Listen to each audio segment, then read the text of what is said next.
हमारी दोस्तों में सब खैरियत से होंगे। ठीक है, आज हमने नया चैप्टर स्टार्ट किया, चैप्टर नंबर 3। ठीक है, 3.1 एक्सरसाइज हम करेंगे। ठीक है, ये हमारे पास जो चैप्टर है इसमें हम एचसीएफ को फाइंड करते हैं। ठीक है, क्वेश्चन नंबर जो 1 है हमारे पास क्या है, find HCF by factorization. Factorization method से हमने एचसीएफ को फाइंड करें। ठीक है, एचसीएफ हमारे पास क्या होता है, एचसीएफ का फार्मूला होता है प्रोडक्ट ऑफ कॉमन फैक्टर। ठीक है, जितने भी कॉमन फैक्टर्स का हमने प्रोडक्ट करके हमारे पास क्या आ जाता है, एचसीएफ आ जाता है। ठीक है, अब हमारे पास जो फर्स्ट है वो क्या क्वेश्चन में दिया हुआ है, ए बी एक्स वाई और ए स्क्वायर प्लस बी वाई। सबसे पहले मेरा बेटा हम सोल्यूशन लिख लेते हैं।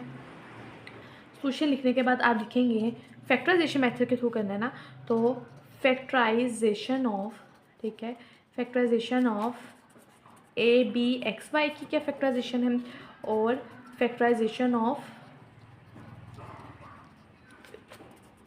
ए स्क्वायर बी सी की क्या है। ठीक है, अब हमारे पास ए बी एक्स वाई की क्या है, आप इसको सेपरेट करके मेरा बेटा लिख दें, a multiply b multiply x multiply y, और इसको भी आप मेरा बेटा सेपरेट कर लें। ठीक है, 2 दफ़ा ए है ना, तो ए मल्टीप्लाई ए और बी एक दफ़ा है मल्टीप्लाई बी एंड देन सी।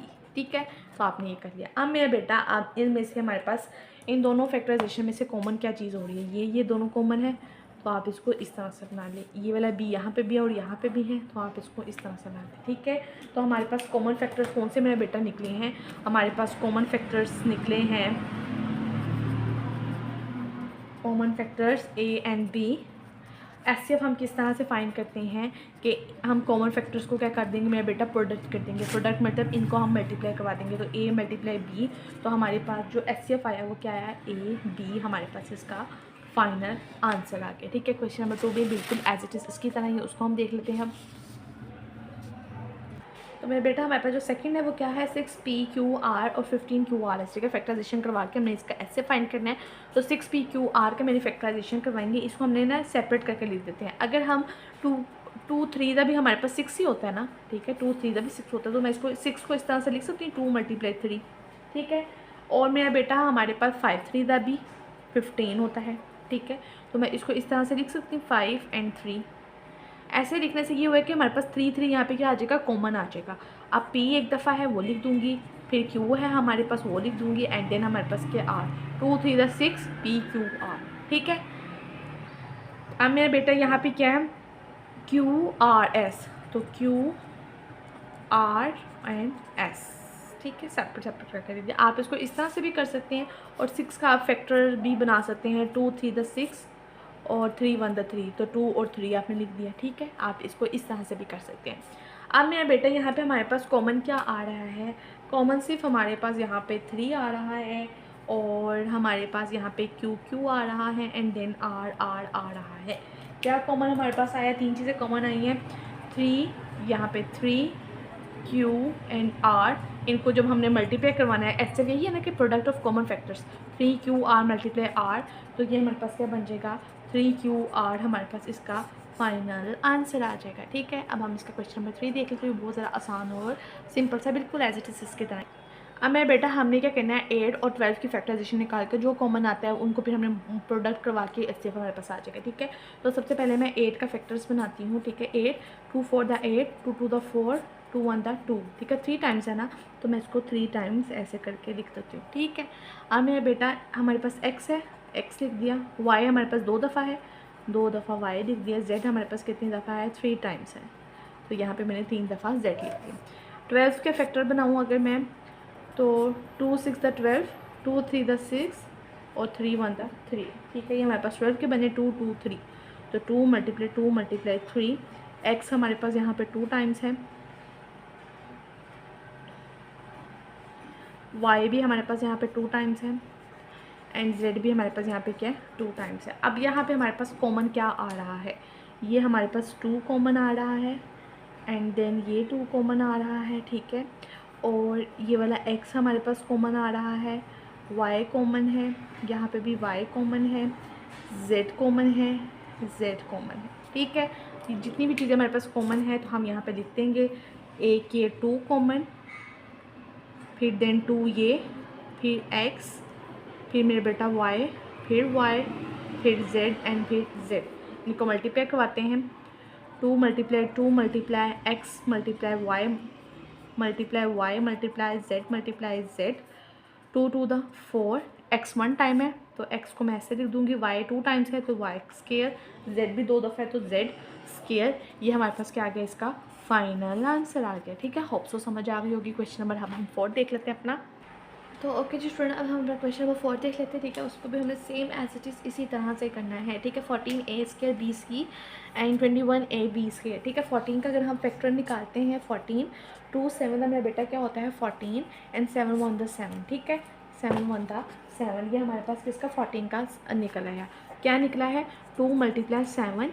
ए हमारे पास क्या है 2 टाइम्स है, एक दफ़ा ए ये एंड ए 2 दफ़ा लिख दिया। बी हमारे पास 1 टाइम है एंड सी हमारे पास 1 टाइम है। ठीक है, 21 का फैक्टर निकालते हैं तो 21 का फैक्टर हमारे पास क्या निकलता है मेरे बेटा 3 7 द 21 एंड 7 1 द 7। ठीक है, तो 3 7 इसके 2 फैक्टर्स हमारे पास निकले एंड ए 1 टाइम है एंड बी हमारे पास क्या है 2 टाइम्स है। इसी तरह ही है, अब ये ऐसे फैक्टर्स निकालने से ना हमारे पास 7 के आगे कॉमन आ गया। अब यहाँ से जो चीज़ें हमारे पास कॉमन है तो वो मैं हाईलाइट कर देती हूँ। ये ए कॉमन आ रहा है एंड बी हमारे पास कॉमन आ रहा है। कॉमन हमारे पास क्या है मेरा बेटा, कॉमन हमारे पास आ रहा है 7ab। ठीक है, एक 7 एंड ए एंड बी, इनको हम क्या करवा देंगे मल्टीप्लाई करवाएंगे क्योंकि ऐसे हमारे पास ये है प्रोडक्ट ऑफ कॉमन फैक्टर। तो a × b, तो 7ab हमारे पास क्या आ गया, इसका आंसर आ गया। ठीक है, होप सो समझ आ गई होगी। क्वेश्चन नंबर 5 हम देख लेते हैं, और बहुत आसान और सिंपल सा है। ठीक है, क्वेश्चन नंबर 5 में मेरे बेटा हम 3 का, ठीक है 3 का तो कोई फैक्टर नहीं बनता, तो 3x हमारे पास क्या है 5 टाइम्स है तो x 2 times 3 times 4 times and 5 times and y हमारे पास क्या है 2 टाइम्स है, तो हमने 2 दफ़ा यहाँ पे लिख दिया। 12 का अगर हम फैक्टर निकालते हैं 2 6 का 12, 2 3 का 6 एंड 3 1 का 3, 2 2 3, तो 2 × 3, x हमारे पास 2 टाइम्स है एंड y हमारे पास 4 टाइम्स है, तो 4 दफ़ा मैंने y ऐसे करके लिख दिया। 15 का फैक्टर्स निकालते हैं 3 5 द 15, 5 1 द 5, 3 × 5, x हमारे पास मेरा बेटा 3 टाइम्स है तो 3 दफ़ा x लिख दिया। y हमारे पास 2 टाइम्स है। अब यहाँ पे हमारे पास जो चीज़ कॉमन आ रही है उसको मैं क्या कर लूँगी, हाईलाइट कर लूँगी। सबसे पहले तो हमारे पास ये 3 मेरा बेटा कॉमन आ रहा है तो 3 लिख दिया। देन हमारे पास ये x कॉमन आ रहा है, ठीक है, एंड ये वाला x कॉमन आ रहा है और मेरा बेटा ये x, ठीक है बस, ठीक है, तो कि यहाँ पे 2x है। y हमारे पास यहाँ पे कितने कॉमन हैं, ये वाला y कॉमन आ रहा है हमारे पास, ठीक है। तो यहाँ पे हमारे पास क्या क्या कॉमन आया है, कॉमन हमारे पास आया है 3, 2 दफ़ा x कॉमन आए हैं एंड 2 दफ़ा ही हमारे पास क्या है y कॉमन आए हैं, तो 3 × x × y, तो 3x x स्क्वायर और y स्क्वायर, ये हमारे पास क्या आ गया, इसका फाइनल आंसर आ गया। ठीक है, क्वेश्चन नंबर 6 देख लेते हैं, वो एज इट इज़ इसकी तरह 4 का अगर हम फैक्टर निकालते हैं तो 2 2 द 4, 2 1 द 2, तो 2 2 2 दफ़ा है तो यहाँ पे 2 दफ़ा लिखा a, ठीक है, × b एंड c हमारे पास क्या है 3 टाइम्स है, 3 टाइम्स मैंने c लिख दिया। 8 का फैक्टर निकालते हैं 2 4 द 8, 2 2 द 4, 2 1 द 2, 1 2 3, ठीक है, 3 टाइम्स है 1 2 एंड 3। उसके बाद a हमारे पास कितनी दफ़ा है 3 दफ़ा है आ रहा है एंड b एंड देन फिर c।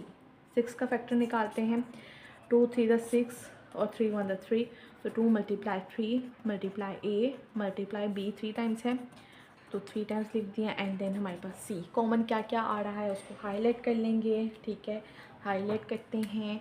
ये मेरा बेटा हमारे पास 2 कॉमन आ रहा है, a हमारे पास कॉमन आ रहा है एंड देन हमारे पास यहाँ से b कॉमन आ रहा है और यहाँ से मेरे बेटा हमारे पास c कॉमन आ रहा है।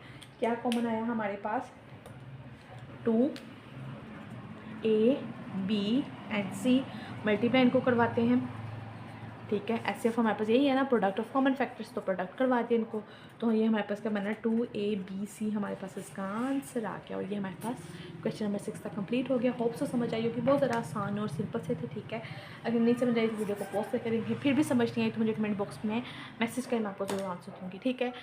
और फिर भी अगर आपको समझ नहीं आती तो मेरा बेटा मेरा व्हाट्सएप नंबर दिया कि आप मुझे वहाँ पे मैसेज करें, मैं ज़रूर आपको गाइड करूँगी, ठीक है, फुली गाइड करूँगी, अपने साथ साथ नोट्स बनाते रहें ताकि एग्जाम में आपको आसानी हो, ठीक है। प्लीज़ ख्याल रखिएगा, अल्लाह हाफिज़।